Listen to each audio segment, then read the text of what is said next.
You've been lied to about what it takes to scale. The startup narrative glorifies the founder who sleeps under their desk and approves every invoice via WhatsApp at 2 in the morning. But as transaction volumes multiply, that sheer force of will hits a breaking point, and the very agility that got you from 0 to 1 devolves into a chaotic liability. You find yourself trapped in the growth you worked so hard to build, where your own instincts are now actively working to destroy the company. You've become the bus factor of one. If you are unavailable for a week, revenue generation halts and critical vendor payments fail. You haven't actually built a company. You've built a highly stressful job for yourself that cannot survive without its creator. And to an institutional investor assessing your perimeter, a business that relies entirely on your personal genius has a market valuation of exactly 0. But that valuation discount is only the final symptom. When you are the only one holding the keys, the business begins to drift into the illusion of runway, celebrating top-line vanity metrics while remaining blind to the liabilities beneath.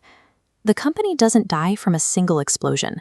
It bleeds out from silent paper cuts of duplicate invoices, chaotic ledgers, and unmonitored cash leaks. Without a hardened perimeter, your profit and loss statement ceases to be a reflection of reality and becomes a work of pure fiction. It's the point where strategic decisions are made in the dark, and the steering wheel no longer connects to the wheels. This is where unchecked optimism becomes lethal, where founders pour precious remaining capital into dead-end projects that the market has already rejected. You drift into the zombie phase, the agonizing period where your top talent is sacrificed to maintain a ghost, while your runway simply evaporates.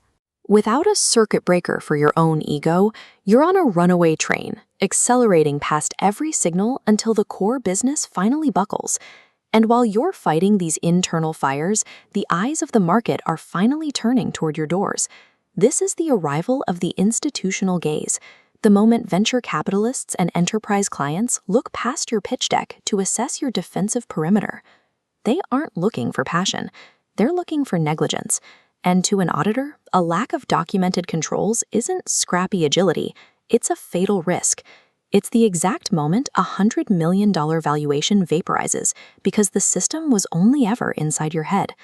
The mandate for survival is non-negotiable. You must stop playing the role of chief problem solver.